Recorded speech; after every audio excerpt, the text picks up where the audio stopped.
വരാം. സംഗീത് ഇവിടെ ഓരോരുത്തരും പറഞ്ഞ അഭിപ്രായങ്ങൾ അത് മോഹൻലാൽ ഫാൻസ് അസോസിയേഷന്റെ പ്രതിനിധി എന്ന രീതിയിൽ താങ്കൾ എങ്ങനെയാണ് ഇതിനെ കാണുന്നത്? ഒരു പേടി വരുന്നുണ്ടോ ഇക്കാര്യത്തിൽ? ഈ സിനിമയ്ക്കെതിരെയുള്ള വലിയ പ്രചാരണം നടക്കുന്നുണ്ടോ എന്ന്?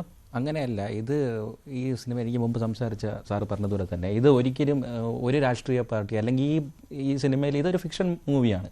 ഇതിൽ ഒരു സ്ഥലത്ത് പോലും അല്ലെങ്കിൽ ഈ വിമർശനം ഉണ്ടായ സീനുകളിൽ ഒരിക്കൽ പോലും ഇത് ഈ ഒരു ഇൻസിഡൻറ്റിൻ്റെ ഭാഗമായിട്ടാണെന്നോ അങ്ങനെ ഒന്നുമില്ല. അതൊക്കെ എന്തോന്ന് അത് ഓരോരുത്തരുടെ അവരുടേതായ നറേറ്റീവിൽ അവർ സൃഷ്ടിച്ചുണ്ടാക്കുന്നതാണ്. അല്ലാതെ ഒരിക്കലും സിനിമയിൽ ഒരിടത്തും പറഞ്ഞിട്ടില്ല ഇത് ഇന്ന ഇൻസിഡൻറ്റിൻ്റെ കാര്യമായിട്ട് അല്ലെങ്കിൽ ഇന്ന ഇതായിട്ട് നടത്തുന്നതാണെന്ന് ഒരിടത്തും പറഞ്ഞിട്ടില്ല. പിന്നെ ഈ ഹേറ്റ് ക്യാമ്പയിൻ എന്ന് പറയുന്നത് ഇപ്പം ഈ ഒരു വിഷയമുണ്ട്. അതായത് സിനിമയുടെ തലേ ദിവസം, അതായത് 27-ാം തീയതി സിനിമ ഇറങ്ങുന്ന ദിവസം വാട്സപ്പിൽ ചില ഗ്രൂപ്പുകളിലൊക്കെ കണ്ട മെസ്സേജ് എന്ന് പറഞ്ഞാൽ അന്ന് ഈ ഇസ്ലാമിക വിശ്വാസപ്രകാരം ലൈലത്തുൽ ഖദ്ർ എന്ന് പറയുന്ന ഒരു റമദാൻ മാസത്തിലെ ഒരു പുണ്യ ദിവസമാണ്.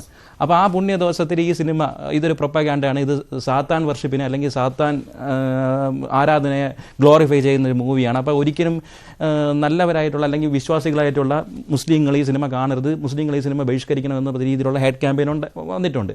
അതേപോലെ തന്നെ ഇപ്പോഴും ഇത് ഒരു ടൂളായിട്ട് തന്നെയാണ് ഇപ്പം സംഘപരിവാറിൻ്റെ പ്രസ്ഥാനങ്ങളിൽപ്പെട്ട പല ആൾക്കാരും പറയുന്നു അവരാരും സിനിമയ്ക്കെതിരല്ല, അവരെല്ലാവരും സിനിമ കണ്ടതാണെന്ന് പറയുന്നു. പക്ഷേ ഈ സിനിമയ്ക്കെതിരായിട്ട് സംഘപരിവാർ ഗ്രൂപ്പുകളിൽ നിന്ന് വരുന്നു എന്ന് പറയുന്ന ഈ പോസ്റ്റുകളൊക്കെ ശരിക്കും പറഞ്ഞാൽ അത് പരിശോധിച്ച് നോക്കിയാൽ ശരിക്കും അതെല്ലാം ഫേക്ക് ഐഡിയകളാണ്. അപ്പം സംഘപരിവാറിനെ അല്ലെങ്കിൽ ഈ പ്രസ്ഥാനത്തെ അല്ലെങ്കിൽ സംഘപരിവാർ പ്രസ്ഥാനങ്ങളെല്ലാം ടൂളാക്കി എടുത്തുകൊണ്ട് ഇതൊരു ഡീഗ്രേഡിങ്ങിന്റെ അവസരമായിട്ട് കണ്ട് മുതലെടുക്കുകയാണെന്നാണ് എനിക്ക് പറഞ്ഞത്. വ്യക്തിപരമായിട്ടാണ് ഓരോരുത്തരും പോസ്റ്റുകൾ ഇടുന്നത് എന്നാണ്, അതല്ലാതെ സംഘടനയായിട്ട് ആഹ്വാനം ചെയ്തിട്ടില്ല. ഇപ്പോൾ ഹിന്ദു ഐക്യവേദി അങ്ങനെ ഒരു ആഹ്വാനം നടത്തിയിട്ടില്ല. അതിന്റെ ഉത്തരവാദിത്തപ്പെട്ട പ്രതിനിധിയാണ് ശ്രീ ആർ വി ബാബു. സംഗീത് ഇപ്പം വ്യക്തിപരമായിട്ട് ഇപ്പം ഏതൊരു വ്യക്തിക്കും ഇപ്പം പറഞ്ഞത് എല്ലാവർക്കും അവരുടെ അവകാശമുണ്ട്, ഇല്ലെന്നല്ല.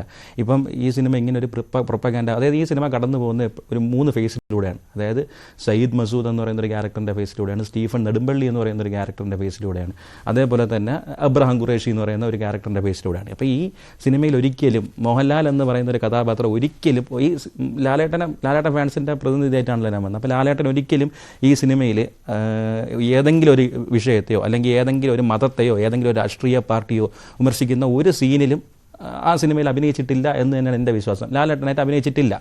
ഇനി അങ്ങനെ എന്തെങ്കിലും ആർക്കെങ്കിലും വിഷമിപ്പിക്കുന്ന ഏതെങ്കിലും ഒരു രാഷ്ട്രീയ പാർട്ടിയെ ദുരുപയോഗം ചെയ്ത് അതിലൊരു പ്രൊപ്പഗാൻഡയുടെ ഭാഗമായിട്ട് ഈ സിനിമ പോയിട്ടുണ്ടെങ്കിൽ അതിന്റെ ഉത്തരം മറ്റൊരു തരത്തിലുള്ള പ്രചാരണങ്ങൾ പല രീതിയിലുള്ള വാചകങ്ങളാണല്ലോ പരക്കുന്നത്. അതിലുള്ളത് പൃഥ്വിരാജ് മോഹൻലാലിനെ പറ്റിച്ചു എന്നാണ്. കാരണം മോഹൻലാലിന്റെ ഒരു രാഷ്ട്രീയം അത് ഇപ്പോൾ സമൂഹത്തിന് മുന്നിൽ വന്നപ്പോൾ അതിന്റെ എതിർ രാഷ്ട്രീയമായി മാറി. അപ്പോൾ മോഹൻലാൽ അവിടെ അപമാനിക്കപ്പെട്ടു എന്നൊക്കെ പറഞ്ഞുകൊണ്ട് ഈ സ്ക്രിപ്റ്റിൽ തിരുത്തലുകൾ വരുത്തി. അത് മുരളി ഗോപിക്കെതിരെയുള്ള കാര്യമാണ്. പിന്നെ മുരളി ഗോപി ഈ സിനിമയുടെ പ്രൊമോഷന്റെ ഒരു ഘട്ടത്തിൽ പോലും വന്നിട്ടില്ല. മുരളി ഗോപിയെ ആരും കണ്ടിട്ടില്ല.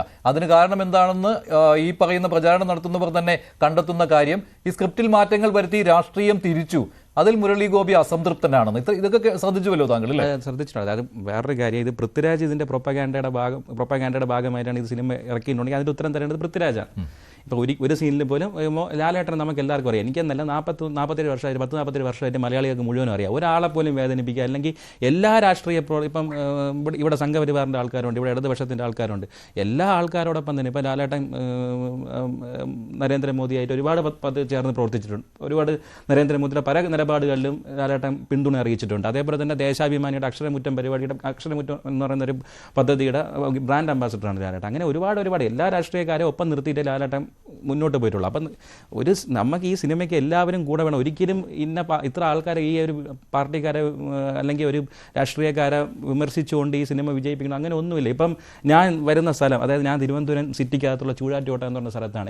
എൻ്റെ സ്ഥലം എന്ന് പറയുന്നത് RSSൻ്റെ പാരമ്പര്യമായിട്ട് RSSൻ്റെ സംഘപരിവാറിൻ്റെ അടിത്തറയുള്ള അത്രമാത്രം വലിയ ഒരു സംഘപരിവാർ പ്രവർത്തനമുള്ളൊരു സ്ഥലമാണ്.